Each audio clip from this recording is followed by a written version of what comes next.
Hello and welcome to the next installment in Engineering Fluid Mechanics. And the topic of this is gradually varied flow, and then the subsequent video associated with this lesson will be rapidly varied flow. So we'll quickly return to our definition sketch. Here's an elevation datum.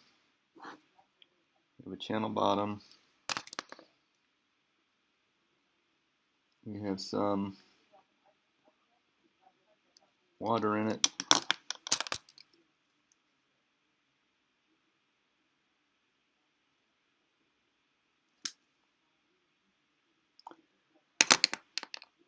And we have two sections, section 1, section 2. This height here is the head loss going from 1 to 2. The slope of this line is the friction slope. This distance v1 squared over 2g. This distance v2 squared over 2g. That's the depth at section 2. This is the depth at section 1. Here's the elevation at section 1. Elevation at section 2. And the bottom slope. These stations are now delta x units apart, and if we continued, we would have the same definitional sketch that we've used earlier. This is the energy grade line, and the water surface is the hydraulic grade line.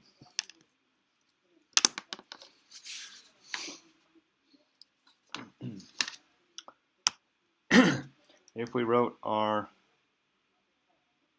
energy equation from 1 to 2, we would have y1 plus v1 squared over 2g plus s0 delta x equals y2 plus v2 squared over 2g plus s sub f delta x. That's the bottom slope. This is the energy slope.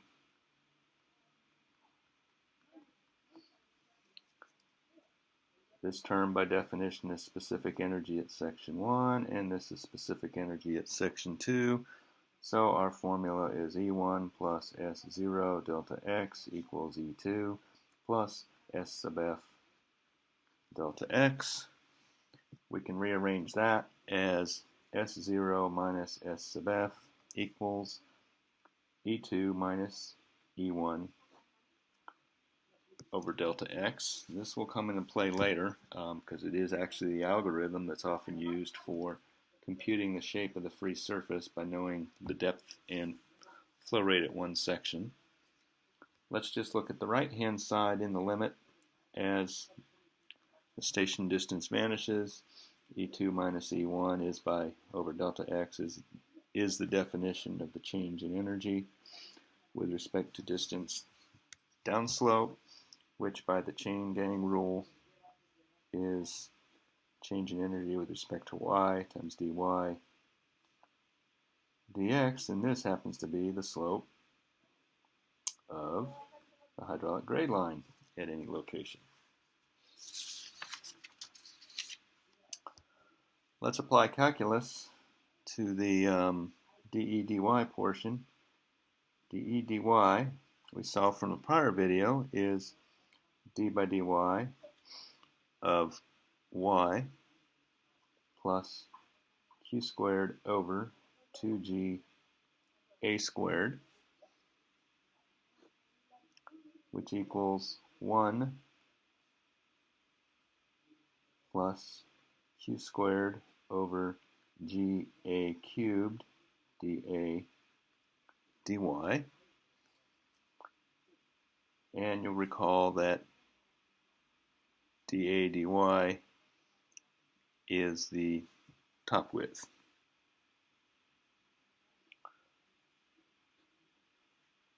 Q squared top width over g a cubed, and this term is the Froude number squared. So let's place that up into this equation. So we have the difference between bottom slope and friction slope is equal to 1 minus the Froude number squared times dy dx. And what we're going to want to do is actually integrate this thing to recover dy dx. So dy dx is equal to S0 minus S sub f over 1 minus the Froude number squared.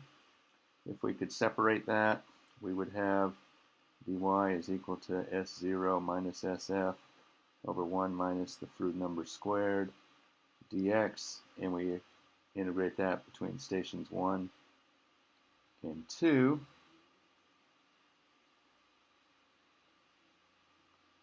We would recover y1 and y2, and essentially we can get y as a function of x is the integral S0 minus FF, SF over 1 minus the Froude number squared dx. Now, only in certain geometries can we actually perform the integral as formal anti-differentiation of some functional forms.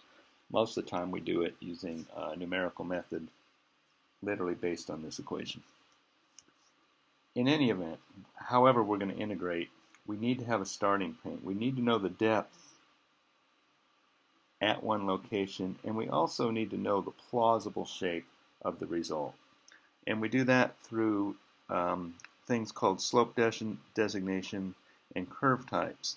And these are largely explained in figure 1530 and 1531 on page 585 and 586 of the textbook.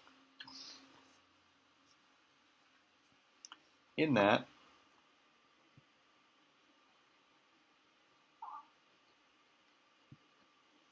the slope designations are steep,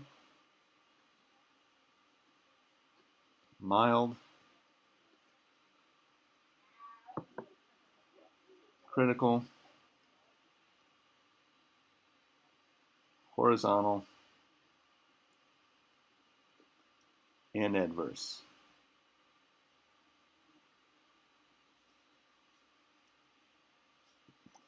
So this is the slope. The depths associated with these slopes, so in a steep slope, normal depth is less than critical depth. In a critical slope, they're the same. Mild slope, normal depth is greater than critical depth. Horizontal slope, the slope is equal to 0. Adverse slope, the slope is smaller than 0. In this case, horizontal y sub normal tends to infinity.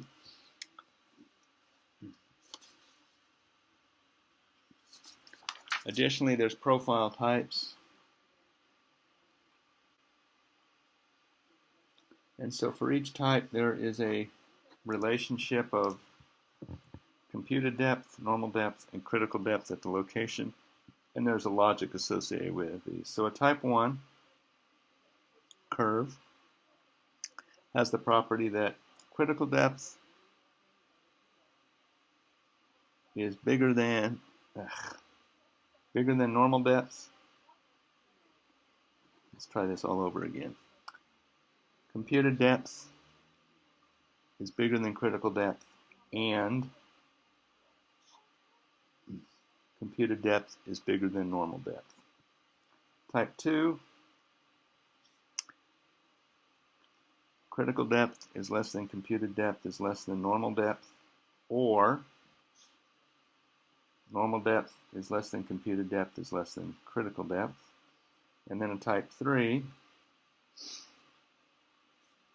computed depth is less than critical depth, and computed depth is less than normal depth. So type 1s and type 2s are usually downstream control. So let's hear one of our channels here. Flow direction is that way.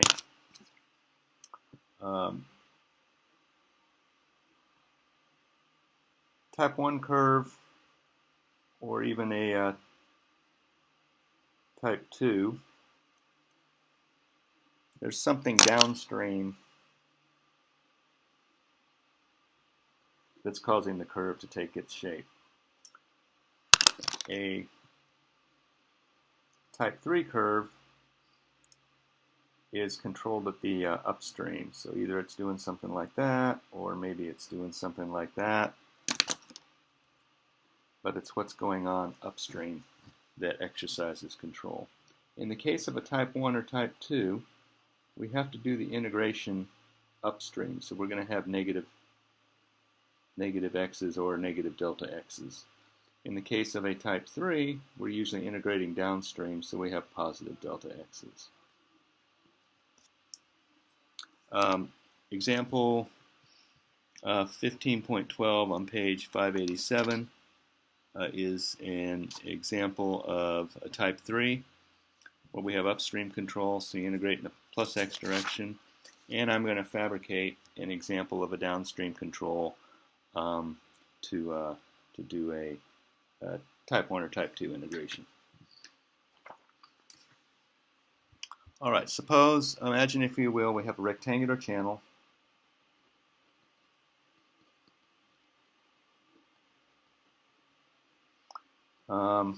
with a width of 5 meters and a Manning's N value of 0.02, and it's carrying a pretty huge amount of discharge at 55.4 meters cubed per second.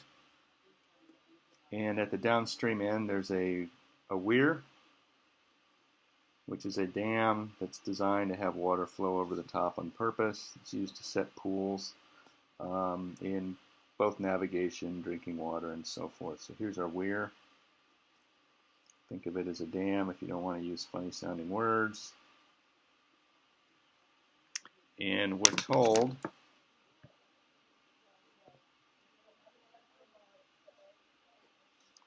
that just upstream of the weir, the depth is 8 meters.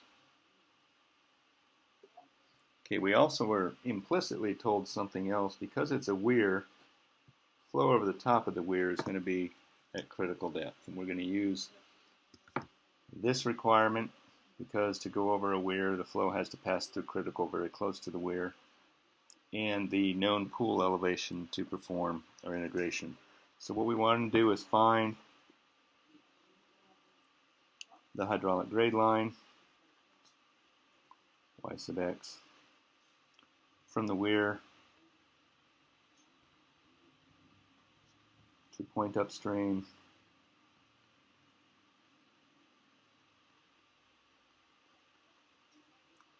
that is at normal depth or close to it.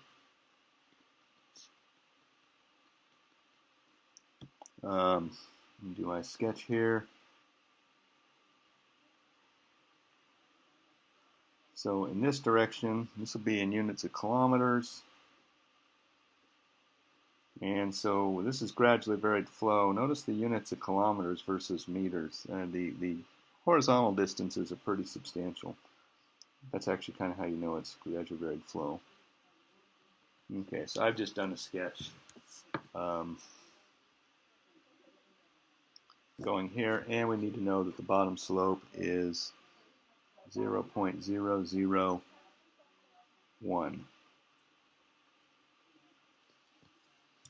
All right, that's our information. Rectangular channel, some Manning's roughness coefficients, and so forth. So first we need to start with a location with known depth.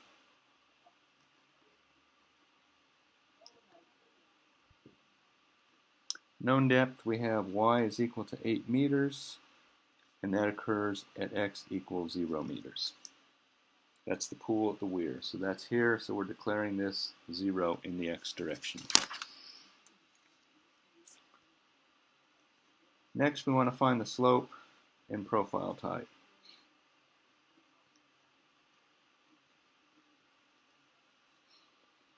So we need to find the normal depth for the channel, and we need to find the critical depth for the channel.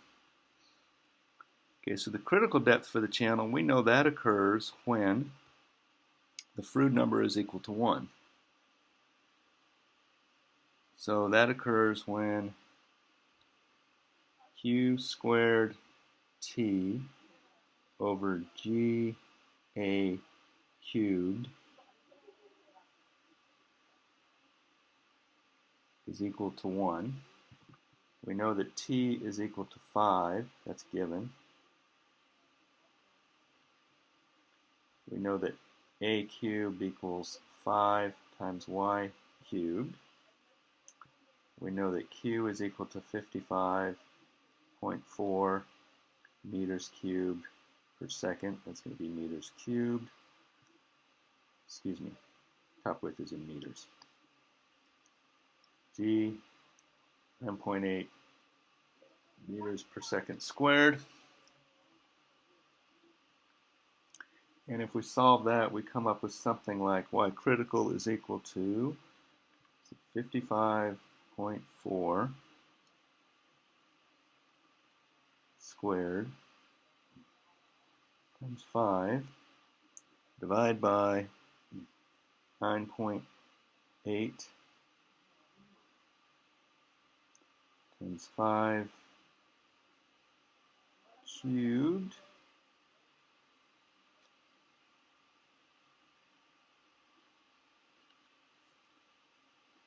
times Y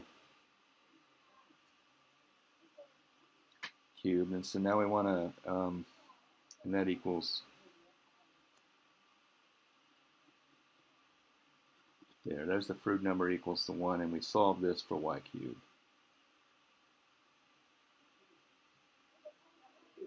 And that Y is the critical depth. If we do that, we should come up with 2.3 meters. So let's go ahead and check and see if that's true. So we'll go escape. We'll launch ourselves our scripting language. That tends to be easiest.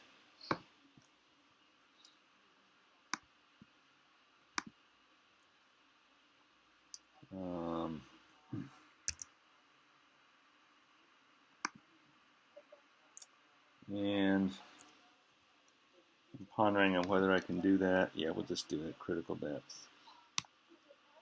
So Y, let's do it this way. Let's do Froude number.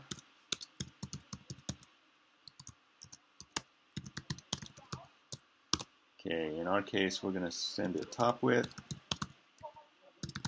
discharge, depth, and we will let it compute the Froude number for us. So Froude is equal to top width times discharge squared. That takes care of the top of the equation. Divide by 9.8 times quantity top width times depth. That whole sucker is cubed.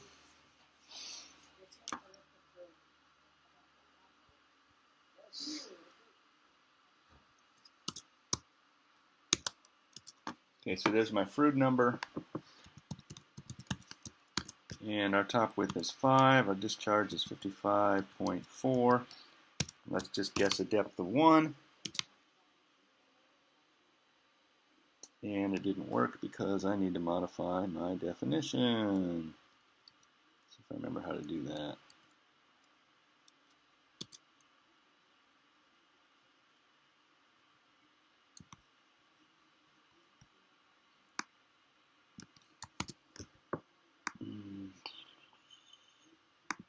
Let's do this in a script. My bad. I was trying to be smart aleck.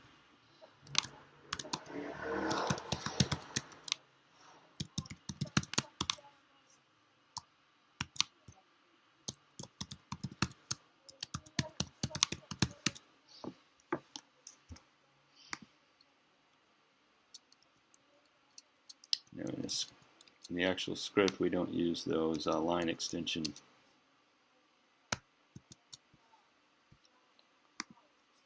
All right. Okay, now let's try fruit.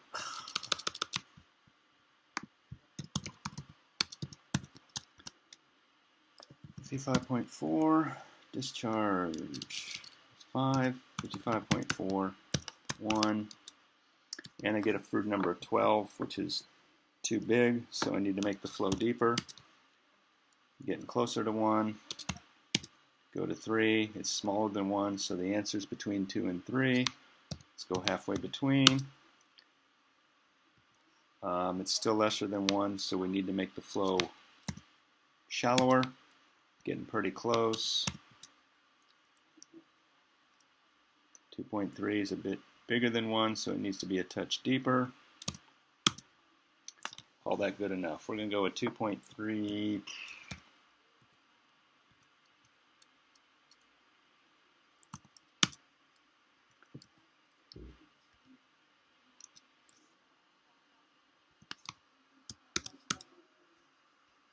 And let's look at our results. So for a flow depth of 2.3 to 2.33, we bracketed the number 1 pretty much by the same amount. If we go between 2.32 and 2.33, the correct answer is somewhere between those two. Let's use 2.33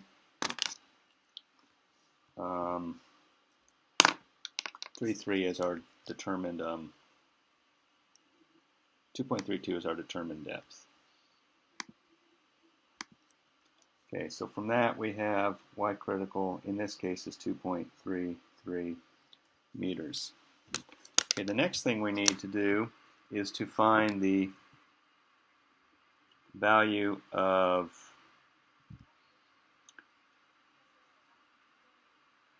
discharge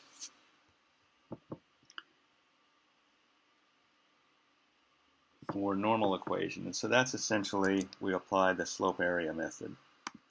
So let's go ahead and make a new function, call it slope area. And it's going to take as input Manning's N,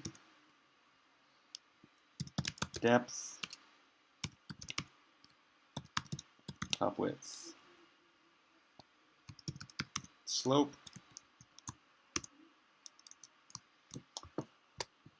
and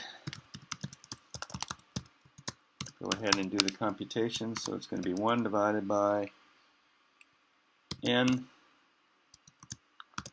times depth, top width,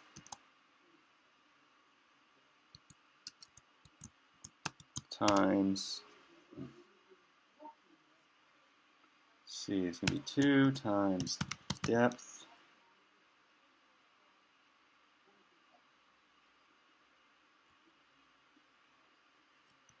plus top width. Okay, that's a wetted perimeter, and we need to divide that depth times top width. That's the area. So area over the wetted perimeter is the hydraulic radius. That's raised to the 2/3 power.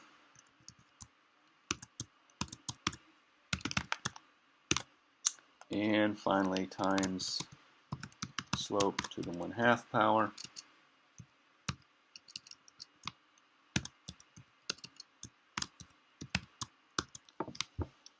Okay, now we check. So 1 over n times the area times r to the 2/3 power times slope to the 1/2 power. Return slope area.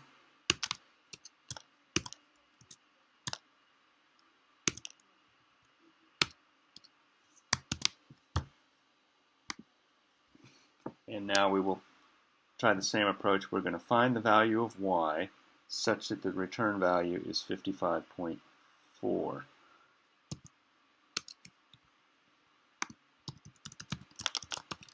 slope area. What are our inputs? Manning's in 0.02.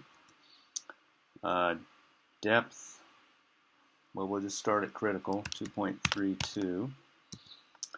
Top width is 5. Our slope is 0.001.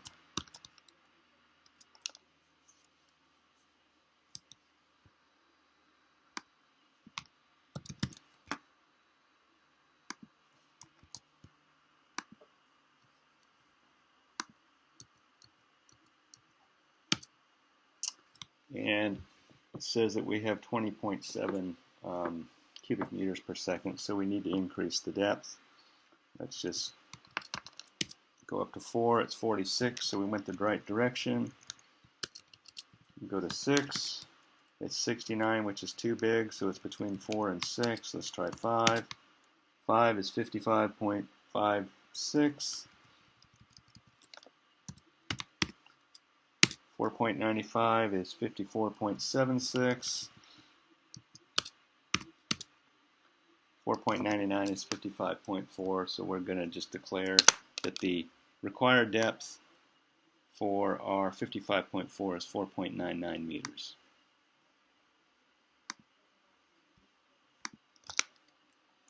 So y sub n is 4.99 meters. So this was slope area. Essentially, we did Manning's equation for a rectangular channel, and then y sub critical was 2.33. Okay, so now we have the following. Let's look at our one known location. We know that the computed depth is 8. The critical depth is 2.33. The normal depth is 4.99. We go back to our designation information, and we have y is bigger than critical is bigger than normal. So y is bigger than critical, and y is bigger than normal. Therefore, it's a type 1 profile. We also have that critical is smaller than normal. So normal is bigger than critical, critical smaller than normal. So this is an M1 case. So we have a mild type 1. That's going to imply that we're going to perform the integration in the minus x direction. In other words, we're going to integrate upstream. We knew that from drawing it, but this is to illustrate the principles. Okay, so continuing on along, we now need to build some kind of worksheet.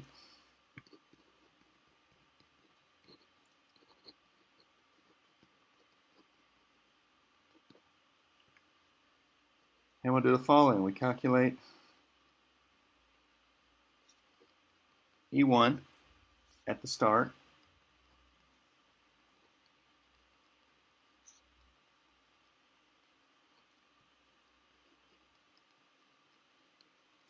Calculate friction slope at 1. We'll just use Manning's again to find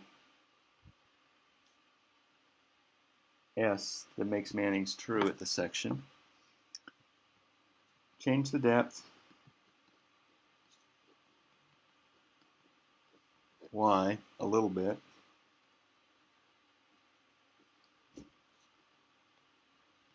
Either make it bigger or smaller. We'll find in this case that we want to make it smaller, so we'll do something like y2 is equal to y1 minus some value times y1. For example, if we said epsilon equal to 0.05, we're doing a 5% offset. Then we calculate E2. Then we calculate the friction slope at section 2. Then we compute an average friction,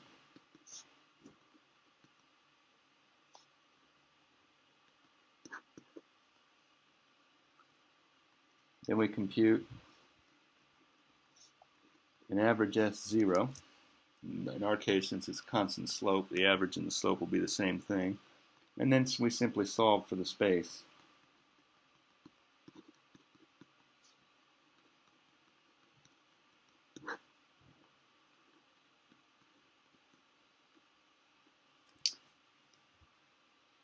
And when we're done, we'll have the spacing between sections 2 and 1.